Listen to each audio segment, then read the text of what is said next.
Assalamualaikum warahmatullahi wabarakatuh. Perkenalkan, nama saya Nurul Fajriyah dari kelas 11 IBB nomor absen 24. Pada kesempatan kali ini, saya akan menjelaskan materi mengenai serangan umum 1 Maret 1949. Adapun yang akan saya jelaskan antara lain meliputi sejarah awal, latar belakang, kronologis, dan arti penting serangan umum 1 Maret 1949 bagi bangsa Indonesia. Yuk, simak videonya.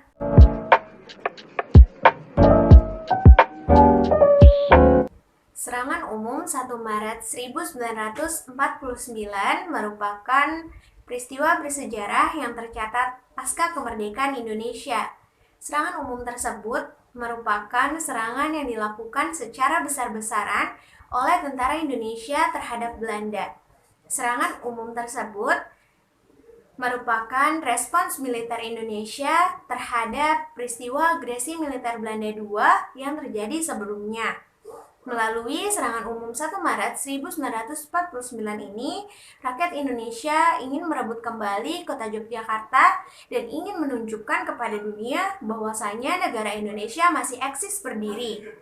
Serangan umum 1 Maret 1949 sendiri digagas oleh Menteri Pertahanan, yaitu Sri Sultan Hamengkubuwono IX, untuk mematahkan propaganda Belanda, di mana Belanda mengklaim bahwa negara Indonesia sudah musnah pasca peristiwa agresi militer Belanda II pada 19 Desember 1948. Gagasan Sri Sultan Hamengkubuwono IX kemudian diterima oleh Panglima Jenderal Sudirman dan ditindaklanjuti dengan memerintahkan Letkol Soeharto untuk melaksanakan serangan kilat selama 6 jam. Hasilnya, pada tanggal 1 Maret 1949, pasukan Belanda dikejutkan dengan datangnya serangan dari berbagai sudut mata angin Yogyakarta.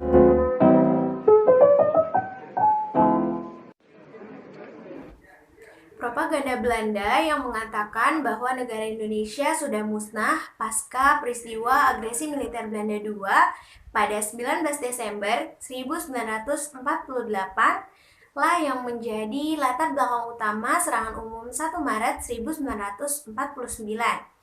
Serangan ini sendiri sebenarnya sudah direncanakan sejak beberapa bulan sebelumnya. Berbagai cara pun sudah dilakukan, seperti memutus hubungan telepon agar tidak ada komunikasi, hingga menyerang konvoi Belanda di tengah perjalanan. Pada saat itu, pasukan Indonesia sebenarnya tengah melemah pasca pemberontakan Madiun tahun 1948. Belanda yang mengetahui hal itu pun langsung menyerang hingga berhasil menguasai beberapa daerah, termasuk pula Yogyakarta yang pada saat itu merupakan ibu kota Indonesia.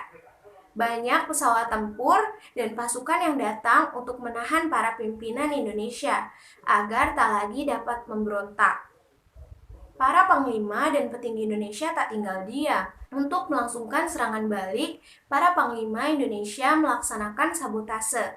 Beberapa panglima besar seperti Sudirman, Bambang, dan Hutagalung membuat jaringan dan pasukan di wilayah Divisi 2 dan 3. Pada saat itu, Yogyakarta berada pada wilayah Divisi 3. Serangan umum tersebut dimulai pada pukul 6 tanggal 1 Maret 1949 setelah jam malam berakhir, dengan mengerahkan seluruh kekuatan satuan Subwehrkreise. Dalam serangan tersebut dibagi menjadi 5 sektor, dengan pos komando berada di Desa Ngoto, Bantul. Sektor-sektor tersebut antara lain sebagai berikut.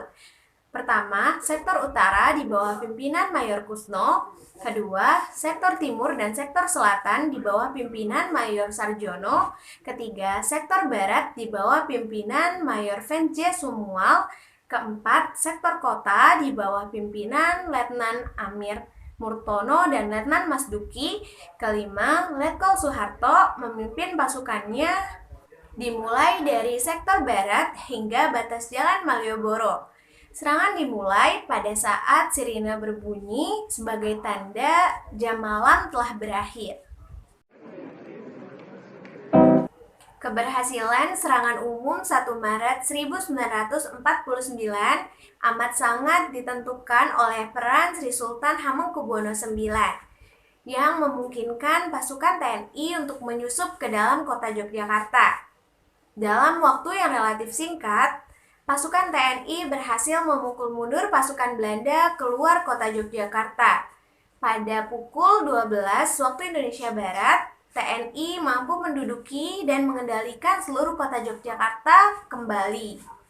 Berita keberhasilan TNI menduduki kota Yogyakarta selama 6 jam, kemudian disampaikan ke PDRI di Bukit Tinggi dan disiarkan melalui Radio Wonosari. Adapun penyampaian berita ke Yangon atau Rangon di Burma, New Delhi, India, dan New York, Amerika Serikat disampaikan melalui orang-orang Indonesia yang berada di tempat itu, seperti Maramis di New Delhi dan LN Palar di New York. Serangan umum 1 Maret 1949 mengandung arti penting bagi bangsa Indonesia, antara lain yaitu yang pertama, tujuan serangan umum 1 Maret 1949 telah dicapai. Kedua, semangat TNI dan rakyat Indonesia semakin meningkat. Ketiga, bertambahnya keyakinan untuk tetap merdeka. Keempat, menurunkan semangat Belanda. Kelima, dunia internasional mengakui bahwa negara Indonesia masih berdiri dan mempunyai kekuatan untuk melawan musuh. Keenam, Dewan Pemerintah Pusat terdorong untuk mengukuhkan eksistensi Republik Indonesia. Sekian video dari saya, mohon maaf apabila ada kekurangan dan kesalahan dalam penyampaian materinya. Terima kasih. Wassalamualaikum warahmatullahi wabarakatuh.